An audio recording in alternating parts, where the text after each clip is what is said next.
Hello and welcome to knowledge zone channel. आज 21 Feb के दिन हम पीआईबी के इंपॉर्टेंट न्यूज़ को देखेंगे। अगर लेक्चर पसंद आए तो प्लीज़ चैनल को लाइक करें, सब्सक्राइब करें, शेयर करें। लेक्चर की पीडीएफ डिस्क्रिप्शन में आप वहां से पीडीएफ डाउनलोड कर सकते हैं। देखिए, प्लीज़ लेक्चर को पूरा देखें और अंत तक देखें।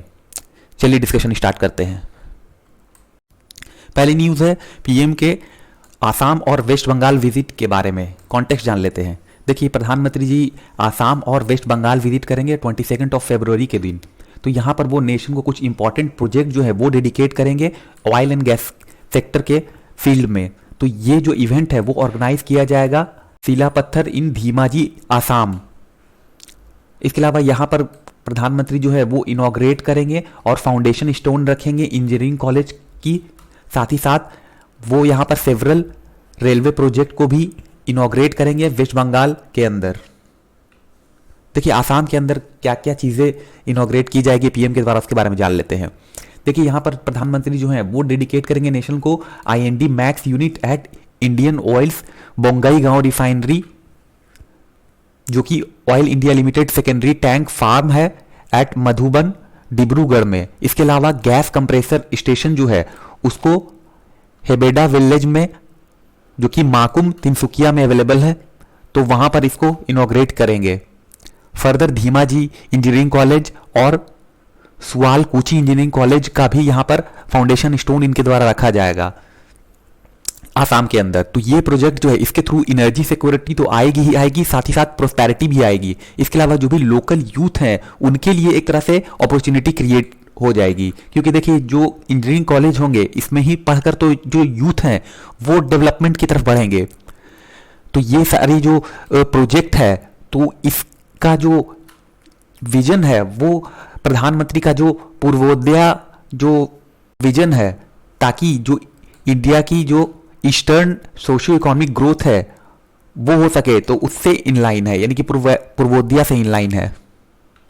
फर्दर आईएनडी मैक्स यूनिट जो है, यानी कि जो इंडियन ऑयल्स बोंगाईगांव रिफाइनरी है, उसके अंदर जो टेक्नोलॉजी है उसमें काफी ज्यादा लिवरेज है इसको, क्योंकि ये इंडिजीनियसली इसको डेवलप किया गया है इंडियन ऑयल आर&डी के द्वारा, ताकि यहां पर हायर एलपीजी और हाई ऑक्टेन गैसोलीन यील्ड्स को प्रोड्यूस किया जा सके हेवी फीड स्टॉक्स के थ्रू।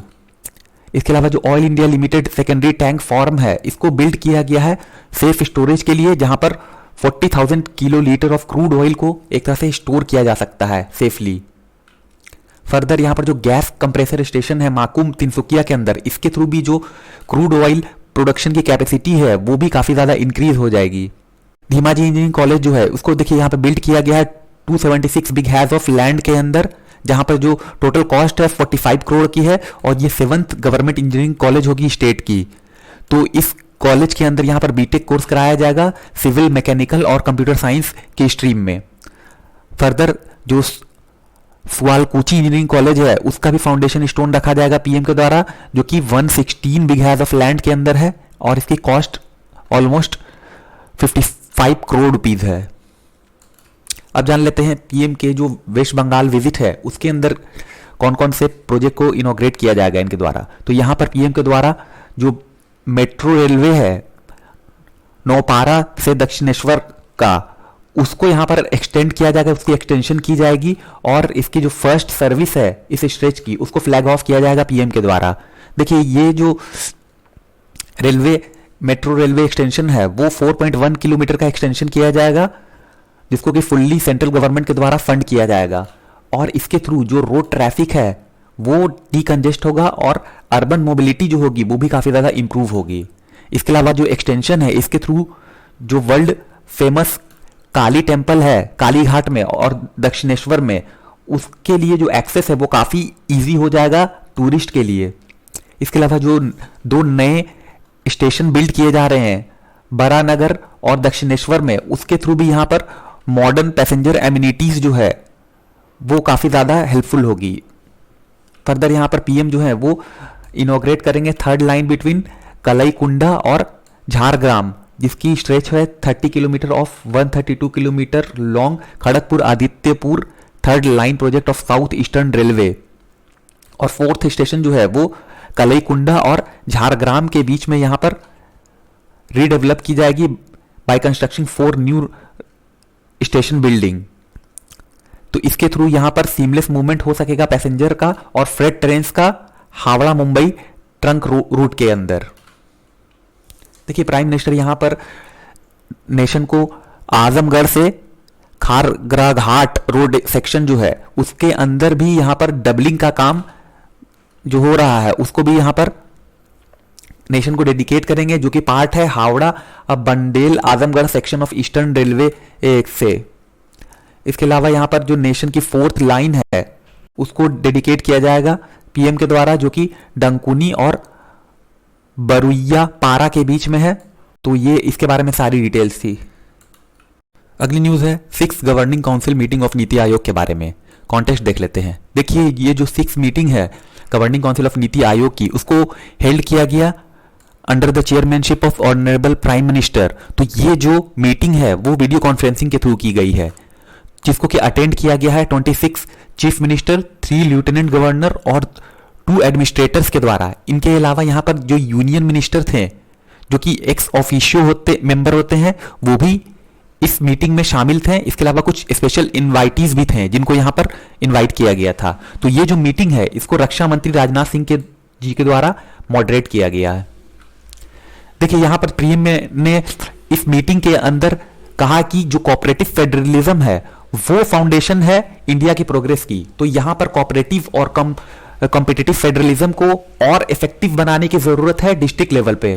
तो ऐसा प्रधानमंत्री ने यहां पर इस मीटिंग में एड्रेस किया। देखिए एजेंडा क्या है 6th काउंसिल मीटिंग का वो जान लेते हैं। देखिए 6th काउंसिल मीटिंग जो है उसका एजेंडा था कि किस तरह से इंडिया जो है उसको एक मैन्युफैक्चरिंग पावर हाउस के तौर पे डेवलप किया जा सके, साथ ही एग्रीकल्चर को री इमेजिन किया जाए। इसके अलावा जो फिजिकल इंफ्रास्ट्रक्चर है उसको भी इंप्रूव करने की जरूरत है। इसके अलावा किस तरह से ह्यूमन रिसोर्स डेवलपमेंट को एक्सेलरेट किया जाए उस पर डिस्कशन हुआ, और सर्विस डिलीवरी जो है ग्रास रूट लेवल पे उसको इंप्रूव करने की बात कही गई। इसके अलावा हेल्थ और न्यूट्रिशन पे भी यहां पर जोर दिया गया इस मीटिंग के अंदर। अब जान लेते हैं गवर्निंग काउंसिल के ऑफ नीति आयोग के बारे में। देखिए जो गवर्निंग काउंसिल है नीति आयोग की इसके अंदर prime minister of India, chief minister of all states and union territory with legislature शामिल होते हैं। इसके अलावा lieutenant governor of other union territory भी शामिल होते हैं। इसके अलावा एक्स ऑफिशियो मेंबर और स्पेशल इनवाइटी। तो इन सबको कंप्राइज करके जो गवर्निंग काउंसिल है नीति आयोग की वो बनती है।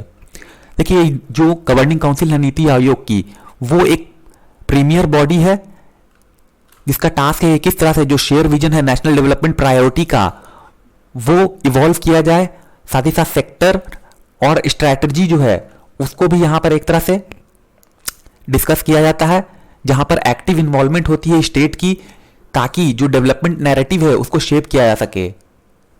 तो इसकी 6th मीटिंग जो है वो अभी तक की जा चुकी है। देखिए यहां पर जो नीति आयोग उसको मैंडेट किया जाता है with fostering cooperative federalism through structure support initiative and mechanism with the state on continuous basis. तो इसको डिजाइन किया गया इस तरह से ताकि जो इंप्लीमेंटेशन है of strategic long term policy framework और जो दूसरे प्रोग्राम इनिशिएटिव है उसको इंप्लीमेंट किया जा सके और मॉनिटर किया जा सके कि किस तरह से इनकी प्रोग्रेस और एफिकेसी है।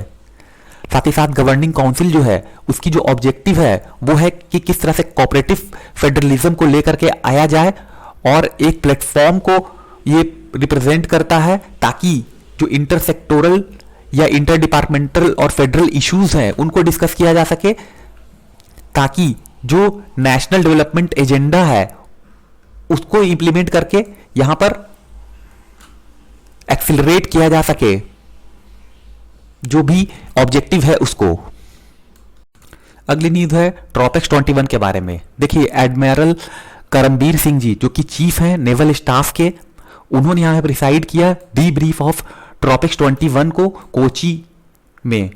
देखिए ट्रॉपेक्स जो है वो स्टैंड करता है theatre level operation readiness exercise के लिए।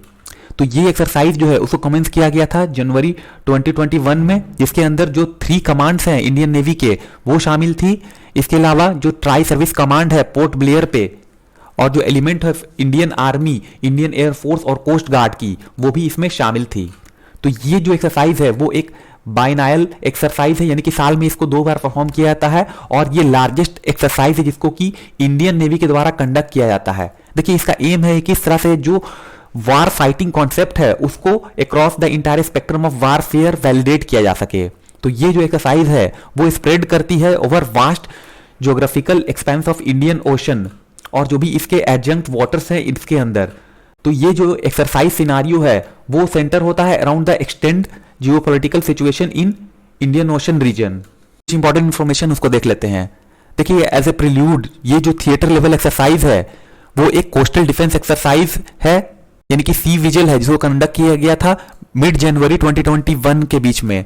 और इसके अंदर जो भी स्टेक होल्डर्स थे, ministry of government of India, state government और जितने भी कोस्टल स्टेट्स और यूनियन टेरेटरी हैं उसके, वो शामिल होते हैं। साथ ही साथ जो कोस्ट गार्ड हैं, port authorities, shipping and fishing communities हैं with the Indian navy as a lead agency, ये भी शामिल होती है। और इसको फॉलो किया जाता है एम्फीबियस एक्सरसाइज के द्वारा, यानी कि एमफेक्स 21 के थ्रू।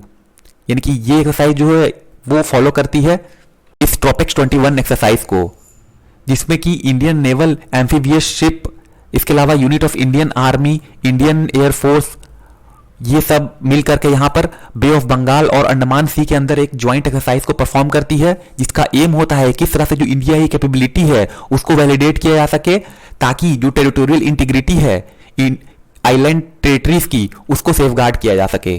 तो ये इसके बारे में सारी डिटेल थी। तो ये थी आज की सारी news. Thank you very much for discussion.